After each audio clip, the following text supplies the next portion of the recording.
నమస్తే, welcome to Bharati TV. నేను బాపయ్య. తనికెళ్ల భరణిపైకి సాడిస్టులు, సైకోలు ఎగబడుతున్నారు అని చెప్పి ఈ వీడియోకి నేను ఒక టైటిల్ పెట్టాను.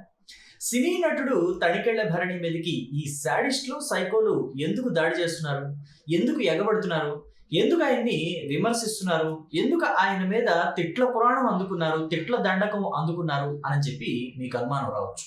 ఆ డీటెయిల్స్ అన్నీ కూడా నేను మీకు తెలియజేస్తాను. ఎక్కడా స్కిప్ చేయకుండా ఎండ్ వరకు చూడండి.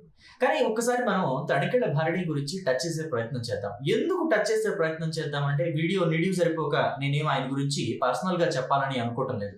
ఎందుకంటే ఆయన గొప్పతనం గురించి చెప్తే గానీ ఇలాంటి సాడిస్టులు, సైకోలు ఆయన మీద చేస్తున్న దాడి ఎంత హేయమైనది అనేది మీకు అర్థమవుతుంది. కాబట్టి నేను ఫస్ట్ ఆయన గురించి ఒకసారి టచ్ చేసే ప్రయత్నం చేస్తానంటున్నాను.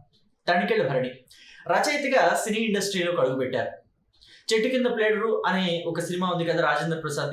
ఆ సినిమాతోటి నటుడిగా కూడా మారారు. ఎన్నో చిత్రాలకి వంశీ దగ్గర రచయితగా పనిచేశారు. అలాగే వంశీ సినిమాల్లో కూడా మంచి మంచి క్యారెక్టర్లు చేశారు. నిజానికి చెప్పాలంటే కనక మహాలక్ష్మి రికార్డింగ్ డాన్సింగ్ ట్రూప్ ఉంది కదా, ఆ సినిమాతోటి నటుడిగా తనికెళ్ల భరణి వెనుదిరిగి చూసుకోవాల్సిన అవసరం లేకుండా బిజీ అయిపోయారు అని చెప్పి చాలా మంది సినీ విశ్లేషకులంతా కూడా చెప్తూ ఉంటారు. ఇక సినిమా ఇండస్ట్రీలో తనికెళ్ల భరణి వెర్సటైల్ యాక్టర్ గా గుర్తింపు తెచ్చుకున్నారు. కమెడియన్ గా, విలన్ గా, కామెడీ విలన్ గా, సీరియస్ విలన్ గా, దర్శకుడుగా, రచయితగా, ఇలా అన్ని పార్శ్వాలు ఉన్నాయి ఆయనలో. దర్శకుడిగా చెప్పాలంటే ఆయన మిథునం అని ఒక సినిమాని తెరకెక్కించారు. కేవలం 2 క్యారెక్టర్లతోటి సినిమా మొత్తాన్ని నడిపిస్తారు ఆయన. ఎస్పి బాలసుబ్రహ్మణ్యం అలాగే లక్ష్మి ఇద్దరు కూడా లబ్ధ ప్రతిష్ఠులైన నటులు అని చెప్పొచ్చు, లేదా నట దిగ్గజాలు అని చెప్పొచ్చు. ఎంత నట దిగ్గజాలని తెచ్చిపెట్టుకున్నా దర్శకుడు వాళ్ళ దగ్గర నుంచి నటనని రాబట్టలేకపోయాడు అనుకోండి, ఆ సినిమా వేస్ట్ అయిపోతుంది, ఆ సినిమా ఫెయిల్ అయిపోతుంది. కానీ తనికెళ్ల భరణి అలా కాదు. వాళ్ళిద్దరి దగ్గర నుంచి తనకేం కావాలో అది రాబట్టుకున్నారు ఆయన.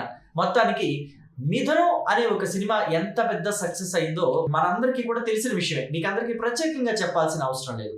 అయితే దానికి కాసుల వర్షం కురిసి ఉండకపోవచ్చేమో, కానీ ఖచ్చితంగా విమర్శకుల దగ్గర నుంచి కూడా ప్రశంసలు దక్కించుకున్న చిత్రం అని చెప్పడంలో ఎటువంటి సందేహం లేదు. అలాగే తనికెళ్ల భరణి శివుడి మీద ఎలాంటి పాటలు రాశారో కూడా మనందరికీ తెలుసు. ఆటగదరా శివ అనేది ఎంత ఫేమస్ అయిందో కూడా మనం అంతా చూసాం. అలాగే నాన్న ఎందుకో వెనకబడ్డాడు అని చెప్పేసి నాన్న గొప్పతనాన్ని మనందరికీ తెలిసే విధంగా ఆయన ఎంత చక్కగా వివరించి చెప్పారో ఆ కావ్యంలో మనందరికీ తెలిసిన విషయమే. సో ఇలాంటి తనికెళ్ల భరణి మీద ఇప్పుడు విమర్శకులంతా కూడా ఎందుకు సైకోలుగా మారిపోయి విమర్శలు గుప్పిస్తున్నారు? ఈ సోషల్ మీడియాలో కావచ్చు, లేకపోతే యూట్యూబ్ ఛానల్స్ లో కావచ్చు, వీళ్ళంతా సాడిస్టుల్లాగా మారిపోయి ఎందుకు ఆయన మీద కథనాలు ప్రచురిస్తున్నారు అని అంటే, ఆయన చేసిన పాపం వల్ల ఒకటే, అది పాపం అనాలా, లేదా మంచి కార్యం అనాలా, లేకపోతే సద్విమర్శ చేశాడనాలా, ఆయన గురించి ఆయన చేసిన కామెంట్ గురించి మీరు కూడా మీ అభిప్రాయాన్ని కామెంట్ బాక్స్ లో తెలియజేయండి. సో ఇంతకు ఏం జరిగిందంటే, ఒక వారం రోజుల క్రితమో లేకపోతే ఒక 10 రోజుల క్రితమో ప్రధాని నరేంద్ర మోదీ హైదరాబాద్కు వచ్చారు కదా. హైదరాబాద్కు వచ్చినప్పుడు ప్రధాని నరేంద్ర మోదీని ఆయన ఎయిర్పోర్ట్ లో కలుసుకుని ఆయన చేతిని ముద్దు పెట్టుకున్నారు. ఆయనతోటి గడిపిన ఆ 2 క్షణాలనే చాలా మధురమైన క్షణాలుగా ఆయన లైఫ్ లో జ్ఞాపకం పెట్టుకున్నారు. అయితే కొన్ని సందర్భాల్లో మనకి ఎదురైన సంఘటనల్ని కానీ, మనం అనుభవించిన మధుర స్మృతుల్ని కానీ 10 మందితో పంచుకోవాలనుకుంటాం కదా. సో ఇప్పుడు సోషల్ మీడియా వచ్చింది కాబట్టి ఎక్కువ మందితో పంచుకునే అవకాశం వచ్చింది. అందుకనే తనికెళ్ల భరణి కూడా దానిని ట్వీట్ రూపంలో పెట్టారు. ఏమని పెట్టారంటే, నేను కృష్ణుడిని చూడలేదు, రాముడిని చూడలేదు, రామకృష్ణ పరమహంసని చూడలేదు, వివేకానందుడిని చూడలేదు, ఆది శంకరాచార్యుల్ని చూడలేదు, కానీ వాళ్ళందరి అంశాల్ని ఈయనలో చూశాను, ప్రధాని నరేంద్ర మోదీలో చూశాను, ఆయన్ని నేను ముట్టుకున్నాను, ముద్దు పెట్టుకున్నాను అని చెప్పేసి రాసుకొచ్చారు. ఇదే ఆయన చేసిన అతిపెద్ద పాపం అయిపోయింది. తనికెళ్ల భరణి ఇలా ప్రధాని నరేంద్ర మోదీని పొగుడుతూ మాట్లాడడాన్ని వాళ్ళు జీర్ణించుకోలేకపోతున్నారు. ఎవరు జీర్ణించుకోలేకపోతున్నారు? ఖచ్చితంగా ప్రధాని నరేంద్ర మోదీకి వ్యతిరేకంగా ఉండేవాళ్ళు, ఖచ్చితంగా హిందూ ధర్మానికి, సనాతన ధర్మానికి వ్యతిరేకంగా ఉండేవాళ్ళు, ఖచ్చితంగా భారతీయ జనతా పార్టీని వ్యతిరేకించే వాళ్ళే జీర్ణించుకోలేకపోతారు అని చెప్పడంలో ఎటువంటి డౌట్ లేదు. ఎందుకంటే వాళ్లే కదా ప్రధాని నరేంద్ర మోదీకి శత్రువులు. ఎవరైతే సనాతన ధర్మాన్ని వ్యతిరేకిస్తారో వాళ్లే ప్రధాని నరేంద్ర మోదీ శత్రువులు. ఎవరైతే భారతీయ జనతా పార్టీని వ్యతిరేకిస్తారో వాళ్లే ఈయన శత్రువులు. ఎవరైతే హిందూ ధర్మాన్ని వ్యతిరేకిస్తారో వాళ్లే ఈయన శత్రువులు. ఇంకా ప్రత్యేకించి చెప్పేదే ఉంది. అలాంటి వాళ్ళంతా ఇప్పుడు తనికెళ్ల భరణి మీద దాడికి దిగిపోయారు. ఆయన్ని నానా రకాలుగా విమర్శిస్తున్నారు. ఆయన మీద తిట్ల పురాణం, తిట్ల దండకం అందుకుంటున్నారు.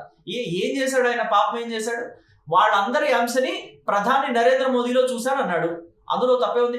ఈయనే కృష్ణుడు, ఈయనే రాముడు, రాముడు లేడు, దేవుడు లేడు, ఈయనే అన్ని అని చెప్పేసి అంటే తప్పు. కానీ మనం అందరం ఏమంటాం? ఎవరైనా మనకి హెల్ప్ చేశారనుకోండి, అమ్మా దేవుడిలాగా నాకు హెల్ప్ చేశాడయ్యా ఈయన, ఈయనలో నాకు దేవుడు కనిపిస్తున్నాడు అని అంటాం. మరి దాంట్లో తప్పే ఉంది? ప్రధాని నరేంద్ర మోదీ ఈయన దృష్టిలో దేశానికి మంచి చేస్తున్నాడు కాబట్టి ఈయనకి దేవుడిలా కనిపించాడు. మీకందరికీ కనిపించాలని రూల్ ఏం లేదు, మిమ్మల్ని కూడా ఒప్పుకోమని బలవంతం చేయలేదు. ఆయనకి, ఆయనలో అంటే తనికెళ్ల భరణికి ప్రధాని నరేంద్ర మోదీలో దేవుడు కనిపించాడు అని అంటున్నాడు. సో తప్పే ఉంది. ఇక్కడ చాలా మంది ఏమంటారంటే వాక్ స్వాతంత్ర్యం అంటారు. యూట్యూబ్లో కూర్చొని బూతులు తిడుతూ ఉంటారు, వెబ్సైట్లో కూర్చొని బూతులు రాస్తూ ఉంటారు. అలాగే మైకుల ముందుకు వచ్చేసి మైకులంతా కూడా మొత్తం వాళ్ళ నోట్లో లాలాజలం అంతా మైకుల మీద ఉమ్ముతూ చిమ్ముతూ అన్ని రకాల బూతులు మాట్లాడుతూ ఉంటారు. దాన్ని వాక్ స్వాతంత్రం, వాక్ స్వేచ్ఛ ఉంది అని చెప్పేసి, మా మాటల్ని ఆపకూడదు అని చెప్పేసి చాలా మంది మాట్లాడుతూ ఉంటారు కదా. మరి తనికెళ్ల భరణికి లేదా వాక్ స్వాతంత్రం, వాక్ స్వేచ్ఛ? ఆయన ఏమన్నా బూతులు మాట్లాడా? ఆయన ఏమన్నా హిందూ దేవుడిని కించపరుస్తూ మాట్లాడా? ఆయన ఎవరినైనా తిడుతూ మాట్లాడా? లేదు కదా. కేవలం నరేంద్ర మోదీని పొగిడాడు. ఆయనకి నచ్చిన వ్యక్తి కాబట్టి, ఆయనలో మంచి పనులు చేసే తత్వాన్ని చూశాడు కాబట్టి పొగిడాడు. అందులో తప్పే ఉంది. పైగా ఎవరికి కూడా దక్కని అవకాశం తనికెళ్ల భరణికి దక్కింది. ప్రధాని నరేంద్ర మోదీ తోటి ఒక 2 క్షణాలు ఆయన దగ్గరికి వెళ్ళి ఆయన్ని ముట్టుకుని ఆయన్ని ముద్దు పెట్టుకునే అవకాశం దక్కింది. బాలీవుడ్ నుంచి టాలీవుడ్ వరకు ఎంతో మంది నటులు ఉన్నారు, సినీ నటులు ఉన్నారు, అగ్ర దర్శకులు ఉన్నారు. చాలా మందికి ఎవరికి కూడా ఆ అవకాశం దక్కలేదు. నరేంద్ర మోదీని ముట్టుకుని ముద్దు పెట్టుకునే అవకాశం తనికెళ్ల భరణికి దక్కింది కాబట్టి ఆయన ఉబ్బి తబ్బిబ్బైపోయి భగవంతుడితో అంటే భగవంతుడితో పోల్చడం కూడా కాదు, భగవంతుడి అంశని ఆయనలో చూశారన్నాడు. అందులో తప్పే ఉంది. వీళ్ళంతా ఎందుకు అంతలా గొంతు చించుకొని తనికెళ్ల భరణిని తిడుతున్నారు? ఈ విషయంలో తనికెళ్ల భరణి అభిమానులు కూడా ఆవేదన వ్యక్తం చేస్తున్నారు. ఆయన ఒక చిన్న మాట అన్నాడు, దాని గురించి ఎందుకు ఇంతలా రాద్ధాంతం చేస్తున్నారు, ఆయన్ని తిడుతున్నారు? సద్బ్రాహ్మడు ఆయన్ని ఇలా తిట్టి పాపం మూట కట్టుకోవడమే అవుతుంది తప్ప ఇంకా ఏముండదు అని చెప్పేసి వాళ్ళంతా కూడా ఆవేదన వ్యక్తం చేస్తున్నారు. సో మరి దీని మీద మీరేమంటారో మీ అభిప్రాయాన్ని కమెంట్ బాక్స్లో తెలియచేయండి. Thank you.